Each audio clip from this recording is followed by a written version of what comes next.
subscribe official iNews channel. Dan jangan lupa klik tombol notifikasinya. Inilah rekaman video amatir warga saat mengevakuasi seorang supir truk yang terjepit badan kendaraan. Sang supir yang menjerit kesakitan meminta tolong warga. Warga yang melintas berusaha mengeluarkan korban dari tempat duduk, namun tidak berhasil. Tidak hilang akal, warga yang sigap mengaitkan rantai besi ke tronton untuk ditarik. Usai berhasil dievakuasi, korban langsung dibawa ke klinik Suwandi guna mendapat perawatan medis. Kecelakaan antara dua truk terjadi di Jalan Lintas Sumatera KM 103-104 Simpang 4 Tanah Merah, Kabupaten Batubara, Sumatera Utara. Korban bernama Junaidi menabrak bagian belakang tronton yang sedang berhenti karena ada seorang kakek yang tak sanggup mengayuh becak. Akibat benturan, bagian depan truk ringsek hingga membuat kaki korban terjepit.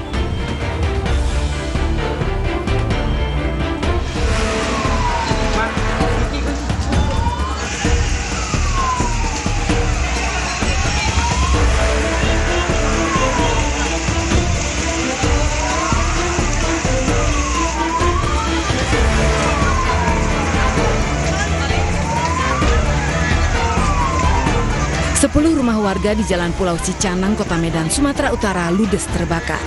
Api cepat berkobar lantaran banyak rumah warga yang terbuat dari kayu dan papan. Warga yang menjadi korban menangis histeris melihat rumahnya rata dengan tanah tanpa mampu menyelamatkan barang-barang berharga miliknya. Diduga api berasal dari ledakan kulkas dari salah satu rumah warga yang ditinggal pemiliknya. Api berhasil dipadamkan setelah 7 unit mobil pemadam kebakaran dikerahkan ke lokasi. Tidak ada korban jiwa dalam peristiwa ini, namun 47 jiwa yang tinggal di 10 rumah tersebut harus kehilangan tempat tinggal.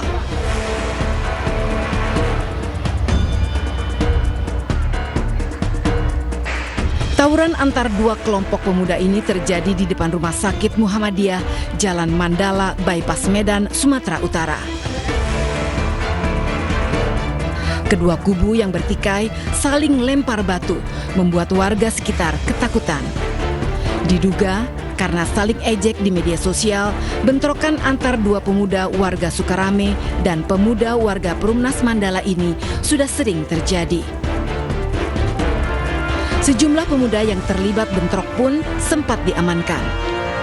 Namun dibebaskan karena kedua kubu tidak membuat laporan pengaduan.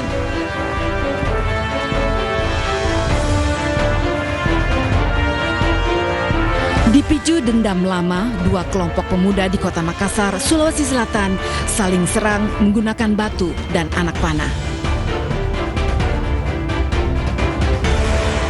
Tawuran yang terjadi di Jalan Sungai Sadang ini membuat aktivitas warga terhambat. Satu unit mobil milik warga juga rusak terkena lemparan batu. Tawuran baru mereda setelah polisi tiba di lokasi. Polisi mengamankan sejumlah barang bukti yang digunakan dalam tawuran.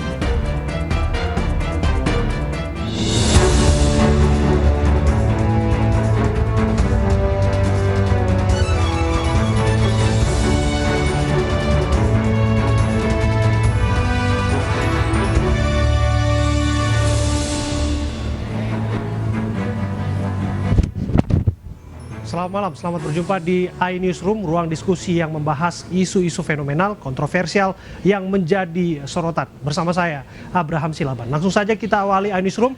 Kami mengucapkan selamat berbuka puasa bagi Anda, saudara-saudara kami yang menjalankan ibadah puasa. Berbicara mengenai puasa, satu hal yang saat ini memang dikurangi adalah buka puasa bersama.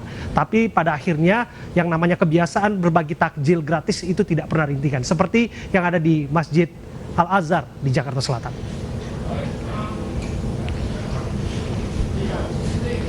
Pemirsa, Masjid Agung Al-Azhar Jakarta Selatan menyiapkan takjil yang dapat langsung diambil gratis oleh jamaah tanpa turun dari kendaraan, atau istilahnya takjil drive-thru. Takjil tersebut disiapkan oleh panitia masjid dan disalurkan oleh para donatur. Ini memang mengikuti kebiasaan tahun-tahun sebelumnya, panitia masjid tetap memberikan 500 bungkus takjil setiap harinya.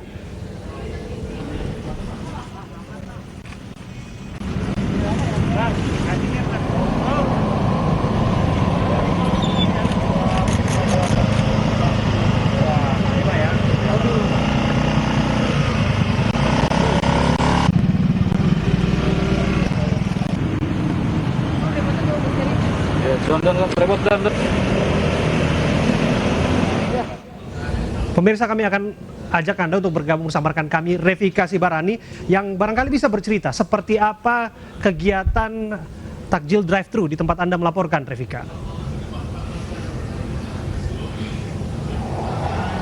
Ya, Abraham, sebelumnya kami mengucapkan selamat berbuka puasa bagi Anda pemirsa setia iNews di wilayah Jakarta dan sekitarnya. Benar, Abraham, bahwa tadi tepatnya pada pukul 5 sore memang di Masjid Agung Al-Azhar Kebayoran Baru Jakarta Selatan dilaksanakan yakni pembagian takjil secara drive-thru. Artinya pengendara yang melintas di depan Masjid Agung Al-Azhar tepatnya di Jalan Sisingamangaraja Kebayoran Baru Jakarta Selatan ini dapat memasuki area halaman masjid untuk akhirnya menerima takjil, namun memang tidak turun begitu lanjut untuk akhirnya keluar meninggalkan masjid setelah mendapatkan takjil. Tadi kami melihat pantauan kami ada sebanyak 700 yakni takjil yang dipersiapkan dari pengurus atau pengelola dari Masjid Agung Al-Azhar, di mana memang pada kali kedua diterapkan ya pembagian takjil secara drive-thru ini memang ditambahkan. Jika tahun sebelumnya ini pengurus masjid mempersiapkan sebanyak 500 paket atau takjil,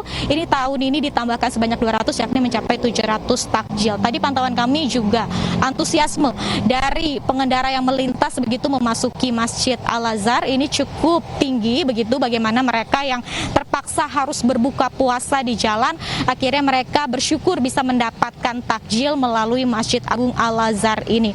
Kemudian dapat kami informasikan memang untuk pengurus atau pengelola masjid sendiri ini memberikan takjil secara drive-thru di 2 pintu masuk, di mana di tempat saya melaporkan di pintu barat dan juga di pintu selatan, di mana setiap pengendara yang melintas ini bisa masuk untuk akhirnya menerima paket atau takjil yang dipersiapkan oleh Masjid Agung sendiri.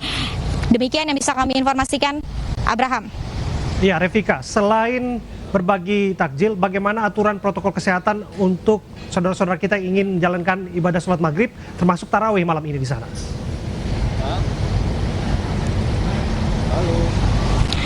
Ya, Abraham, benar bahwa untuk kegiatan dari sholat maghrib dan juga sholat tarawih di Masjid Agung Al-Azhar memang masih tetap berlangsung selama masa pandemi, namun memang dengan protokol kesehatan yang cukup ketat, di mana diantaranya adalah kapasitas dari jamaah yang bisa hadir ini hanyalah 50%. Jika sebelumnya atau di tahun-tahun sebelumnya ini Masjid Al-Azhar bisa menampung sebanyak 1.000 jamaah, ini hanya setengahnya saja untuk tahun ini. Dan memang sebelum memasuki area masjid, jamaah yang datang harus terlebih dahulu mencuci tangannya begitu dengan wastafel yang sudah disediakan, dan di dalam area masjid pun sudah disediakan begitu tanda agar adanya physical distancing antara satu jamaah dengan jamaah yang lainnya. Abraham. Terima kasih Revika Sibarani, laporan Anda langsung dari kawasan Masjid Al-Azhar di Jakarta Selatan.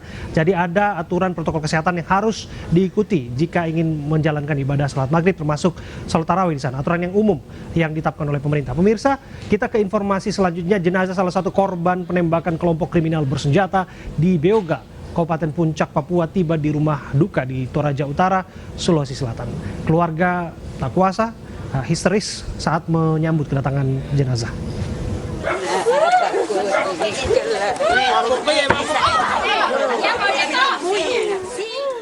Isak tangis kerabat dan keluarga Octavianus Rayo pecah histeris saat jenazah korban penembakan kelompok kriminal bersenjata di Beoga, Kabupaten Puncak, Papua. Octavianus Rayo tiba di rumah duka di Sadan, Pebulian, Toraja Utara, Sulawesi Selatan. Sudah sunyi, sudah tidak ada orang. Saya keluar dari kamar yang tempat saya sembunyi. Saya keluar, saya pergi lihat almarhum di depan sudah terkapar di depan. Dia sudah lipat kaki dan tangannya seperti Usai disambut oleh keluarga, peti jenazah korban diangkat ke atas rumah adat Toraja untuk persiapan pemakaman sesuai adat Toraja. Almarhum Octavianus mengajar di sekolah dasar Beoga sebagai guru honorer. Ia tewas ditembak KKB saat menjaga kiosnya. Natalia, salah satu korban yang selamat dalam penembakan kelompok kriminal bersenjata di Beoga, Kabupaten Puncak, Papua, memberikan kesaksiannya. Berikut kami hadirkan kesaksian Natalia saat detik-detik terjadinya penyerangan.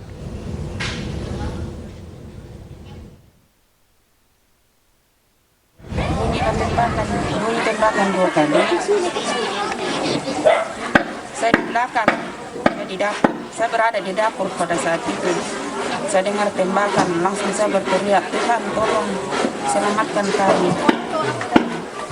Saya bilang begitu, langsung pecah kaca di depan, pintu samping dibobol, kamar mandi dibobol, pintu dapur dibobol. Saya langsung masuk di dalam kamar kecil sembunyi.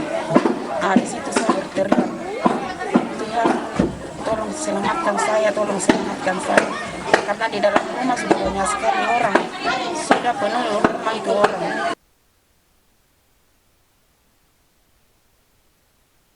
Barang yang ada di rumah tidak ada saya selamatkan satupun.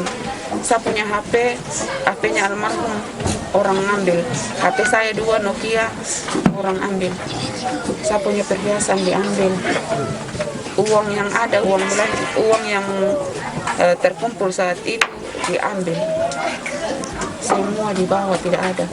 Semua jual barang-barang yang ada tak hambur di situ. Pakaian tak hambur. Semua itu saya bilang biar.